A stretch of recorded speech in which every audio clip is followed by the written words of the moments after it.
Continuamos con este tema sobre legalización o no de las sustancias psicoactivas en compañía de nuestras, eh, ¿cómo se llama? Altruistas del mundo, profesionales sociales Viviana y Adriana López. Para ellas, como siempre, un abrazo bien especial. Viviana Sanabria nos acompañan ambas desde la capital, nuestra querida Santa Fe de Bogotá. Y bueno, continuamos con este tema tan interesante que nos mueve. Ese tema número 10 nos decía entonces qué profesionales participarían en la distribución de las drogas. O sea, cómo vamos a legalizar las marcas y esas especie de empresas que se van a encargar de ser las distribuidoras en representación del Estado. ¿Ves? Porque unas sí y otras no, eso va a generar un tráfico de influencias tremendo porque entonces si yo quiero montar una empresa, yo tengo que participar de ciertos, ¿cómo se llama?, roscas o monopolios, etcétera, etcétera. Entonces, eso es una cosa que también en términos de importación, exportación y de marca registrada generaría otras urgencias, ¿cierto? Dice también, y la pregunta que le hacen al Estado, listo, ¿cómo podemos evitar que haya sobredosis? Porque a mí, ¿qué me dice, por ejemplo, que usted quede registrado como adicto y ellos suponen, vea, yo soy un adicto a la heroína, me permiten comprar 3 dosis en un día, pero yo tengo un conocido que aunque no consume heroína, consume otra cosa. Yo le puedo pedir el favor que me compren las otras 3 porque a mí no me venden sino 3. Entonces ya tendría yo 6 o 9 o X dosis en mi poder autorizado o casi que hecho de manera ilícita a través de la trampa para la obtención de mayores niveles de sustancia, lo que acarrearía un serio problema de consecuencias, en este caso de la sobredosis, que cómo la vamos a evitar, o sea, cómo evito la sobredosis desde el control de la venta misma, ¿cierto? Entonces, ya se le ha explicado también, y eso, por ejemplo, aquí en Colombia, que son tan zánganos en eso y tan amigos de poner impuesto a todo, recordemos que el 4 por mil era que una medida provisional y lleva, ¿cuántos? 14 años, creo que es. Entonces, ahí está. Y dice, ¿cómo le van a explicar, ¿cierto?, al ciudadano de a pie que debe pagar el impuesto por la adquisición de drogas? ¿Lo va a pagar? ¿Será que sí es cierta tanta dicha? Vea, yo soy comprador de drogas y entonces como yo soy consumidor, yo voy a pagar mis impuestos en relación a que yo estoy en una extensa base de datos de consumo. Entonces, si por decir algo, usted tiene autorizado a gastarse 100.000 pesos o X dosis, en relación a eso va a haber una tabla de pago de impuestos y él los va a asumir o se va a declarar en quiebra o cómo va a ser, porque se supone que si es un mercado legal tiene que ir acompañado de impuestos. ¿Y quién va a hacer ese recaudo? Entonces, son las preguntas que le hacen, ¿ves? ¿Ves? Hasta ahí va la estructura de por qué no. Ahora vamos a entrar en la parte candente y es los que dicen que sí, que es lo que argumentan. Ya vamos a explicar las 10 argumentaciones que hay respecto a la legalización. ¿Algo más que agregar sobre ese tema, Viviana o Adriana, en términos de la no legalización? No, pues escuchando lo que ya te decía, ratificando lo anterior, y es un poco ver los otros trasfondos, más de tipo económico, de tipo legal, incluso ahorita, por ejemplo, de tipo tributario. O sea, es que Sí. uno pensaría que no tienen que ver y tienen que ver todo. Claro, claro, es cierto, es cierto. Adriana, ¿quieres acotar algo? No, no, ahí está bien, o sea, pues de pronto también la parte educativa, hay que educar mucho a la gente antes de hacer cosas, pero la culturización de acá a nivel nacional no es tan a favor o como tan asequible ese tipo de cosas, o por lo menos tener una regulación de eso, un poco complicado. Es cierto, Adriana. Ahora vamos a entrar en el segundo segmento de nuestra discusión y es qué es lo que dicen los que esperan que se legalice. Hay uno de un médico psiquiatra que ha dicho, Milton Friedman, dice, que mientras sigamos viendo la legalización de las drogas desde un punto de vista puramente económico, el rol del gobierno sería proteger un cartel. Esa es la gran reflexión que nos hace. Dice, si lo seguimos viendo así, entonces, o el mismo Estado pasaría a ser el mayor narcotraficante o protegería un cartel. Sin embargo, hay algunos que dicen, vean las 10 formas o las 10 argumentos que nosotros damos para que se legalice. Uno, el debate que se ha dado a lo largo del tiempo, por no decir desde siempre, no solamente acordémonos pues con las nuevas sustancias, las nuevas adicciones, sino qué pasó con el tabaco, qué pasó con el cigarrillo, qué pasó con el pues, tabaco y alcohol. 1920, 30, Al Capone, el Estado prohibicionista, y eso no dio resultado. Tuvieron que ceder y empezar a generar las aperturas a estas sustancias porque entendieron que se volvieron inatajables y que podían generar algunos réditos. En Colombia es paradójico, nuestra legislación es la cosa más dual dentro de todas las dualidades que hay, y es que la salud lo que más le aporta es el licor. Entonces, si yo compro aguardiente, yo estoy ayudando para que el enfermo se alivie. Y yo estoy en camino de ser un enfermo en potencia. Entonces es una cosa pues, muy loca, viéndolo desde ahí, ¿cierto? Viviana, ¿no vas a decir algo?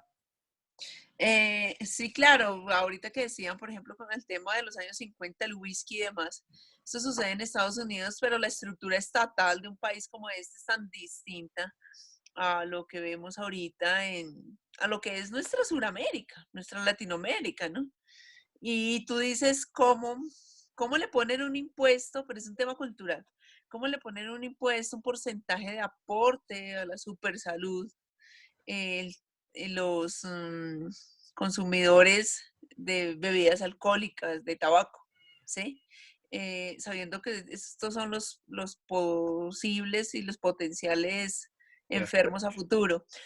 Pero como es un tema cultural y validamos el alcohol, y el alcohol está socialmente aceptado, y hay alcohol para todo, la celebración de cualquier cosa. Yo creo que en Colombia el tinto y el alcohol es casi que igual. Entonces, pues nada, pues es lo que más consumen, pues saquemos de ahí plata. Pues es un tema sencillamente, es una ecuación matemática. Es eso, pero sin pensar que es que este me va a costar tanto. O sea, esos niveles de reflexión no existen. Es cierto, por aquí nos acaba de ingresar uno de nuestros compadres, un hombre muy altruista. Creo que es Jorge Gatica, si no estoy mal, estás en Chile. ¿Vamos bien? ¿Cómo estás, Jorge? Jorge, no te escuchamos, Jorge. Pon no hay retorno. Jorge, ¿cómo estás? Jorge, bueno, audio, no se escucha. Eso, no se escucha. Bueno, entonces continuemos. Ya sabemos que es Jorge Gutiérrez, él debe estar en Chile. Entonces, les contaba. Entonces dice, ya sabemos que la legalización, por ejemplo, en Estados Unidos dice, vea, Estados Unidos, que es quien ponemos como de radar, lo más cercano por lo menos que conocemos, ya ha terminado cediendo a la legalización de la marihuana en más de 15 estados. Y más de 20 la han legalizado para propósitos médicos, ¿cierto? Hoy la gran mayoría de gringos apoyan la legalización de la marihuana, o sea, por lo menos ya se dieron de eso. Pero entonces la pregunta que se hacen es, ¿y por qué hemos de apoyar la libertad de drogas? Porque, ¿por qué dicen ellos que podemos apoyar la legalización no solamente de esas, sino de todas? Entonces dice, primero, vean, la guerra contra las drogas ha sido históricamente un asunto insostenible. No vale la pena seguir luchando contra algo que no vamos a poder. ¿Y por qué? En vez de invertir ese dinero en un combate frontal contra las drogas, al legalizarlas, ¿por qué no hacemos una reinversión de ese dinero en procesos sociales que urgen de atención, de acompañamiento? Inclusive ellos postulan la teoría que aquello que se deja invertir en la guerra con las drogas se podría invertir en prevención y en atención una vez se legalicen, que inclusive ellos calculan que no sería más de 3/4 partes real lo que costaría la contención de una comunidad que ha sentido el impacto de la legalización. Porque ellos aducen que hay que crear estrategias de prevención que vayan acompañadas de la legalización para que la gente sepa escoger o no la ruta del consumo. Porque ellos dicen, el axioma de lo prohibido es lo más deseado, es lo que favorece el cultivo del consumo de drogas y el interés por las poblaciones que no están contaminadas para llegar al consumo. Jorge, ¿ya está por ahí? Bueno, mientras tanto les voy explicando qué es lo que nos dicen ellos. Primero, si nosotros logramos volcar y rebajar ese sobrecosto que nos merece semejante problema, como lo que se llama la lucha frontal, que inclusive posibilita una guerra paralela, demasiado gasto institucional y de los gobiernos. En ese tema supondría la rebaja. La liberación de los mercados supondría que ya ese dinero no habría que invertirlo entonces en esos gastos insostenibles de manera financiera.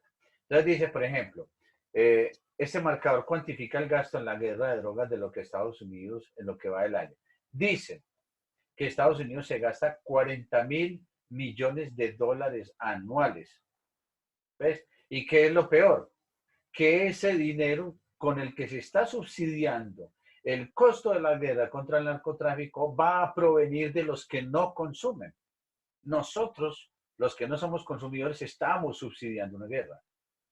Y esa es la gran reflexión que ellos hacen. Y dicen, no es justo que la gente de bien termine cargando la tasa de sobrecosto de una guerra en donde ellos no están inmersos. Entonces dicen, listo, que esta carga la sigan pagando los proveedores y los consumidores, porque si usted es consumidor y se declara así, usted va a estar inmerso en una extensa base de datos y a usted le van a cobrar impuestos por eso.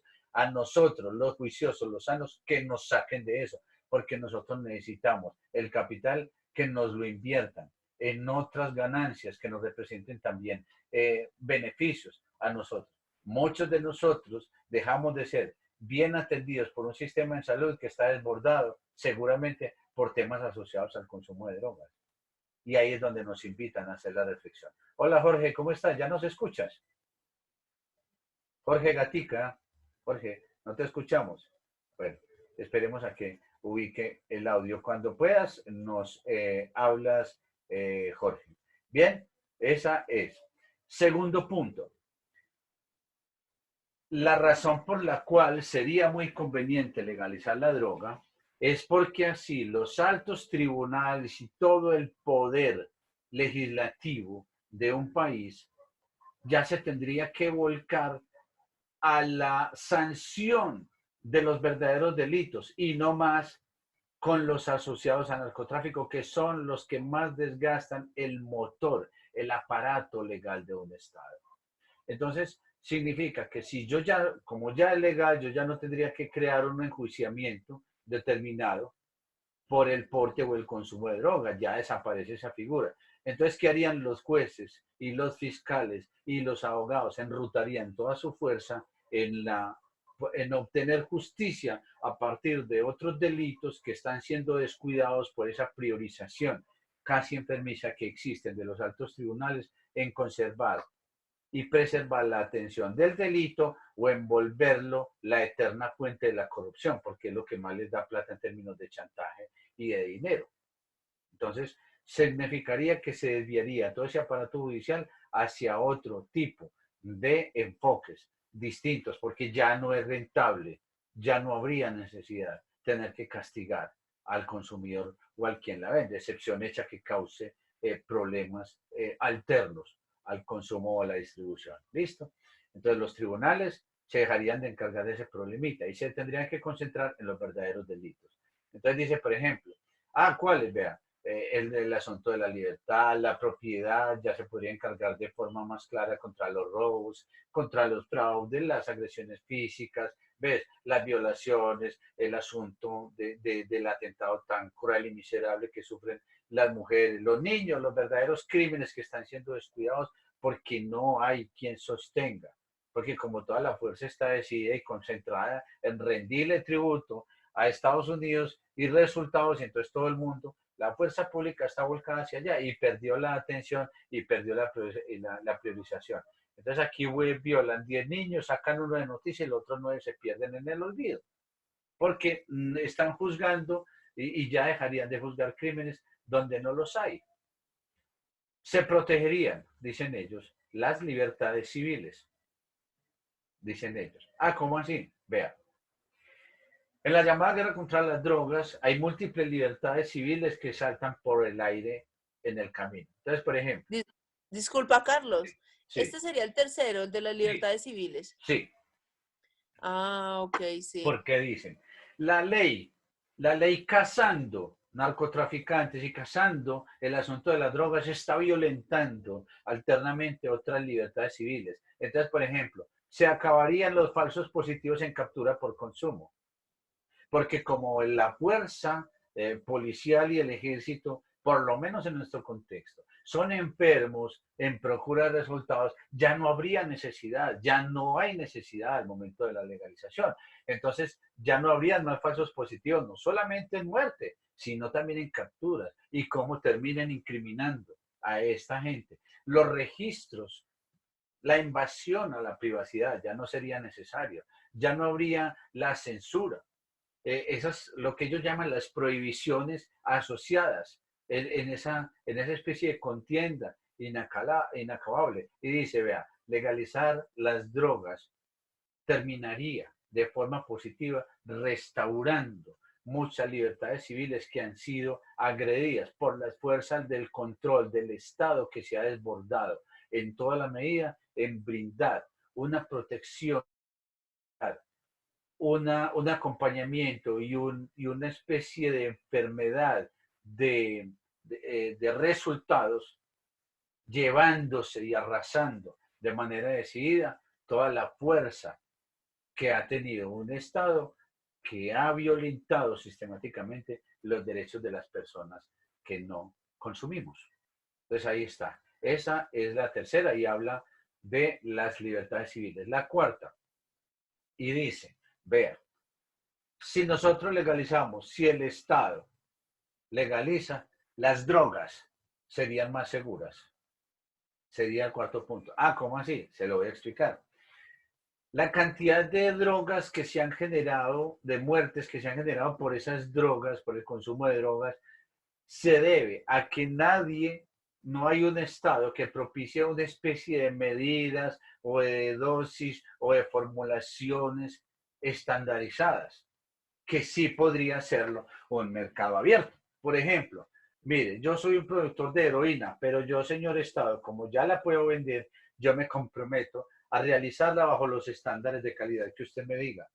Y usted puede chequear eso, porque es que yo ya soy empresa, yo ya dejé de ser capo. Entonces eso supondría que tendría que brindarse una especie de requerimiento sanitario específico para la construcción de estas drogas específicas que ya están abiertas al mercado. Eso impactaría significativamente el asunto de la venta, la reventa o de la proliferación de drogas de mala calidad o de cócteles que muchas veces se venden con el fin de propiciar algún rédito económico. Entonces, por ejemplo, el bazuco, Bogotá y Medellín, pongámoslo de ejemplo. Al bazuco en Bogotá y en Medellín le agregan cortes. ¿Qué es lo que hacen? Mexana, plátano molido, cal, lo utilizan para poder cortar la sustancia y hacerla rendir. Si yo vendo el bazuco como productor, yo me voy a comprometer a cumplir unos estándares de calidad. ¿Y qué puede suceder? Lo mismo que haríamos usted y yo con un producto legal. Por ejemplo, yo difícilmente, yo me como, y les voy a poner un ejemplo, yo creo que todos tenemos casados con unas marcas. Entonces, por ejemplo, yo difícilmente me comería, por ejemplo, uno de los atunes que vende de uno. Desconfío mucho de esas marcas.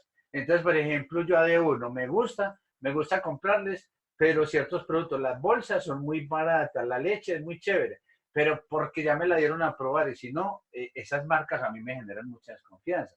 Entonces, si por ejemplo Viviana y yo montamos una marca de venta de drogas, entonces Bazuco Inc., yo estoy seguro que la marca de Viviana y Upegui se va a posicionar en el mercado, porque dicen, la merca de allá es de muy buena calidad, no compremos sino allá.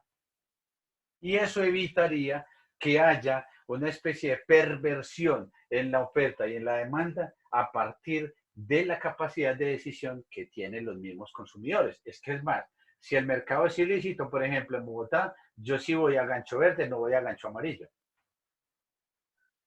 Eh, Esto es muy utópico. Eso sí.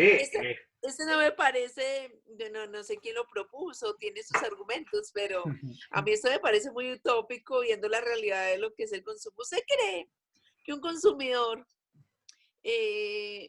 va a entrar en esos análisis de no, es que prefiero que sea marca registrada, tenga estándares de Sí, calidad? Eso, perdón, sí. eso le sube el precio y ellos ya tienen sus dealers que le compran porque es de buena calidad, y recurren al mercado negro. No estamos así, o sea, esta se contradice con una de las anteriores y es que en todo caso vamos a seguir en el mercado negro. Sí, es cierto. Pero ellos lo que dicen es, cuando usted adquiere un producto de calidad y le gusta, usted sigue yendo allá. Es una Ay, habituación. pero esto será para el nuevo mercado, para los nuevos consumidores, para los que dicen, bueno, voy a tirarme la vida en drogas, pero al menos de manera garantizada. Sí, Esta vaina es muy incoherente. voy a morir con calidad. No, Adriana, Finos. sí, Finos, A morir finos.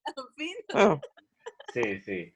Adelante, Adriana, que ¿cómo vamos? No, no, apoyando mucho a Viviana, o sea, totalmente, o sea, eso es que es complicado, o sea, ir a decir, bueno, este me vende de mejor calidad y le voy a pagar un poquito más por la mejor calidad, complicado, o sea, eso no se va a hacer así. Sí, sí, es cierto. Pues yo sé que es utópico, pero es lo que estos berracos exponen, ¿no? Ahí está. Bueno, ¿Quiénes son? Como sí, dirían ustedes los paisas, muy charro. sí, muy charro, es cierto. Ahí está. Entonces, mire, ahí van. La cuarta dice, el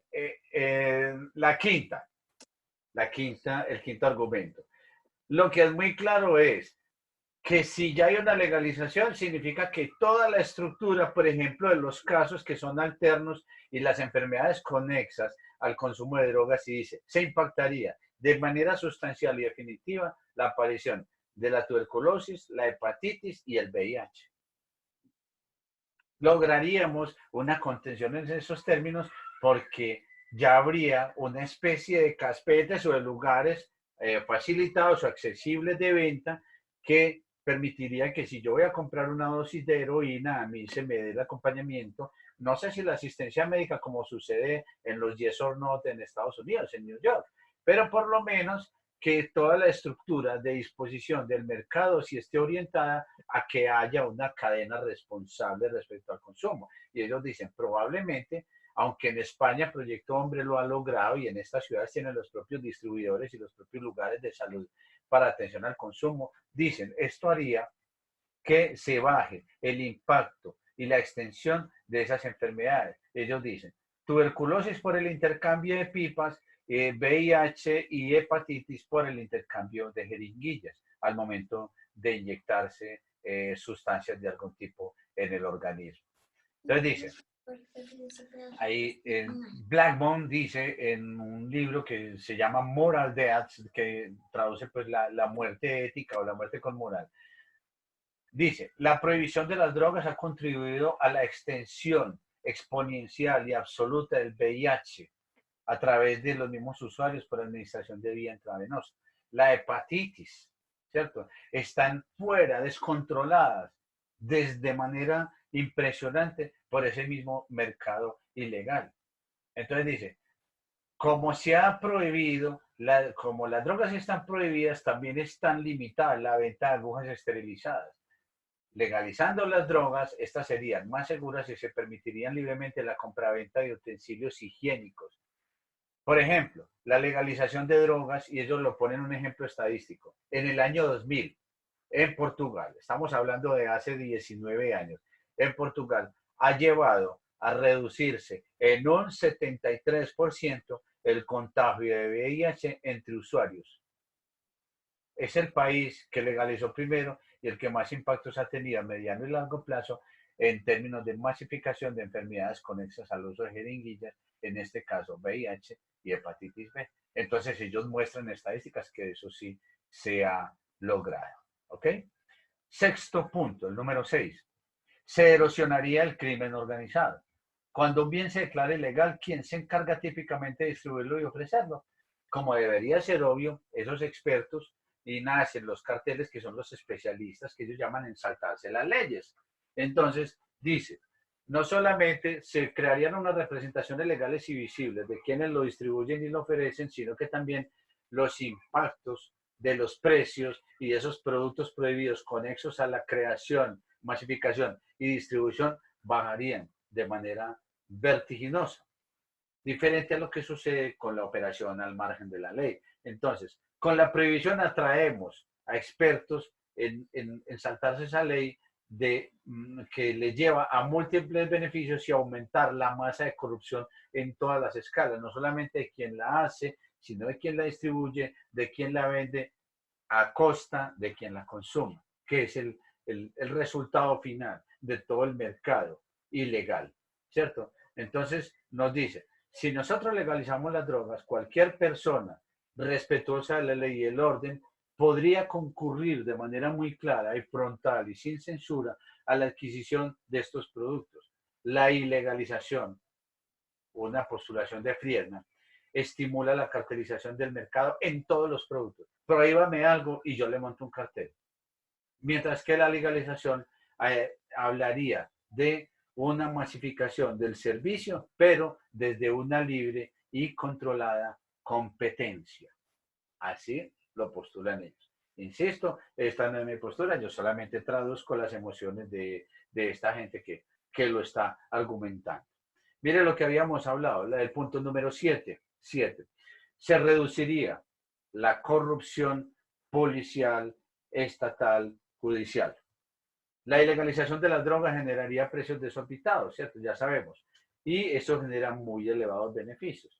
Los beneficios que la ley, a través de la prohibición, considera ilegales es algo que termina absorbiendo el aparato legal del Estado. La primera instancia de control de tipo ciudadano, ¿quién es? La policía. Si se legaliza, la policía se vería seriamente agravada porque el escenario prohibicionista tiene permeadas todas las esferas de esos mecanismos de control. Entonces, en este caso, nos citan el ejemplo más particular y es, si el policía ya no ve delito y no ve posibilidad de réditos, de ahí para allá la escala se reduce y se impacta, porque entonces el policía no detiene, el juez no juzga y no lleva su tajada, el fiscal no juzga ni lleva su tajada y ya no sería un negocio rentable en términos de corrupción, lo que significaría que la misma policía y el mismo Estado tendría que volcarse a combatir, por ejemplo, el contrabando u otros delitos que también están conexamente siendo más difíciles de eliminar. Ok. Dice, a ver si aquí está. Dice también, muchos países serían más seguros. Hay regiones y países como Colombia, Nicaragua, donde la prohibición de las drogas ha hecho estragos hasta el punto de cobrarse miles y miles y miles de vidas por parte de las organizaciones terroristas. ¿Ves? Lo que está sucediendo con Venezuela está cruzado también por el asunto del narcotráfico. Entonces dice, la legalización de las drogas dejaría de alimentar no solamente las mafias de parte legal del Estado, sino también las mafias, la cartelización y los grupos armados terroristas. Para ellos no sería muy rentable ya la cartelización. Entonces, ellos generarían un impacto dominó. Yo la puedo conseguir, baja el precio, no te puedes corromper, no hay necesidad de que crees un oligopolio y no hay necesidad de que te armes porque ya no hay territorios para cuidar, porque ya es legal. Entonces, cualquiera ya sembraría, cualquiera ya tendría su propio plantío, cualquiera ya podría convertirse dentro de unos parámetros de legalidad en distribuidor respecto a todo el impacto de lo que generaría la aceptación por parte del Estado. Dice también, como punto 9, mire, hay otro atenuante y es, nosotros estamos seguros que se reduciría el consumo. Ah, ¿por qué? Parece extraño, pero ellos dicen, la gente o los países donde han legalizado ha ido bajando sistemáticamente el consumo, porque como ya no es prohibido, pierde el atractivo. Sin embargo, hacen una acotación. Si ese proceso de legalización no va acompañado de procesos de educación, todo el mundo va a seguir a la deriva en qué es bueno y es malo. Ahí es donde dice, tiene que ser conexo. Valídelo, apruébelo, pero enséñelo. Porque dice, la adicción, el estudio que se hizo en Europa, por ejemplo, hace 10 años, dice, los holandeses hicieron una apertura a la legalización de las drogas y adivinen qué, son los que tienen menos tasas de consumo de marihuana y es donde hay cafés donde se venden. Porque ¿qué es lo que pasa? Que no solamente se abrieron los lugares, sino que se acompañó de educación para que la gente y los niños y las futuras generaciones sepan qué decidir respecto a eso. Entonces, ellos hablan en términos de qué es lo que han logrado y cómo muestran pruebas de que eso sí ha sucedido. Y el 10.º punto que ellos dicen es, no se puede prohibir la naturaleza. Ah, sí.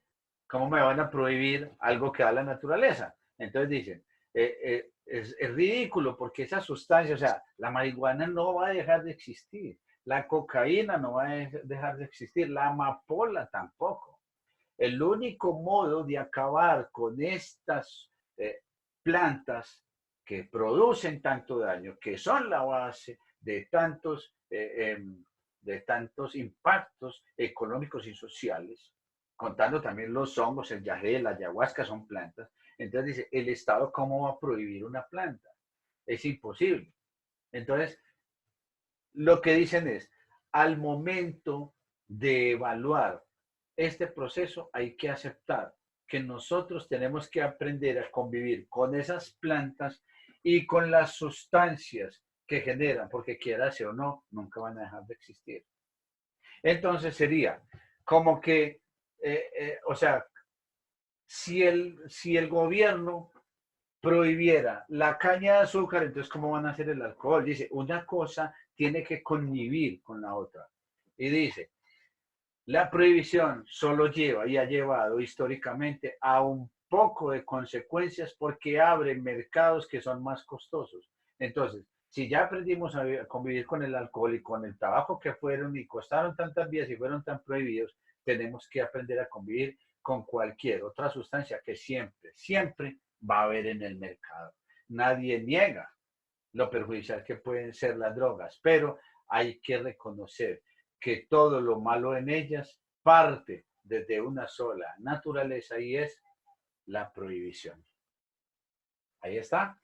Los 10 argumentos para sí, los 10 argumentos para no. Parece difícil, pero cerremos el programa sacando nuestras conclusiones. Ahora sí, después de escuchar 10 sí y 10 no, vamos a escuchar a Viviana y luego a Adriana sobre sus opiniones. Tenemos 6 minutos para hacerlo. Adelante. No, bueno, pues nada, muchas gracias, Carlos, por el conocimiento, por entregarnos otra visión un poco distinta a lo que estamos acostumbrados incluso desde la profesión, ¿no? Que sigo considerando que es más desde el ser político. No politiquero, ¿no? Sí, claro, claro. El principio político del sujeto social. Y es que, pues, pero eso lo único que hace en mí es ratificar mi postura que no se llega al alcohol, al cigarrillo, o si se llegara a legalizar o no, cualquier tipo de droga, eh, sin antes haber en el sistema familiar y en la misma persona en sí, de manera individual e interna, una problemática que se aqueja y que necesitamos que nos saque de la realidad para poder afrontarla. Y es 100% de tipo emocional. Entonces, el problema del alcohol no es el alcohol siempre va a estar ahí. El problema del alcohol soy yo, que me lo tomo y con ese alcohol saco algo que en sano juicio no quiero hacerlo y pasa igual con las drogas y pasa igual con el cigarrillo. Entonces se convierte en un tema de que lo pueden regular o no lo pueden regular, pero vamos a seguir mal en temas de salud mental. Yo le aportaría más a invertirle en temas de salud mental para la prevención, cosa que si esa vaina está o no está legalizada, tengamos la capacidad y los recursos generativos de manera interna, los chicos, de decir no. Sí, nosotros a nuestra edad, si no probamos drogas o si las probamos y no nos decidimos por ellos, pues ya estamos más allá del bien y del mal. Pero ¿qué va a pasar con estos preadolescentes? Porque cada vez la edad de prevalencia y de incidencia se está reduciendo. Entonces, siento que pueden estar las 10 razones de los pros y los contras, pero ninguna le apunta en realidad a la causa del consumo, que es la misma salud mental. Sí, es la parte emocional, las familias disfuncionales, el maltrato, la violación de los derechos básicos en las personas, en los niños y demás, que hace que se generen heridas de tipo emocional que queramos subsanarlas, taparlas, ocultarlas o salirnos de la realidad con otra sustancia. Es como eso y pues nada, de nuevo muchas gracias. Y ahora vamos a escuchar a nuestra compañera, gracias Viviana, a nuestra compañera Adriana. Adelante, te escuchamos.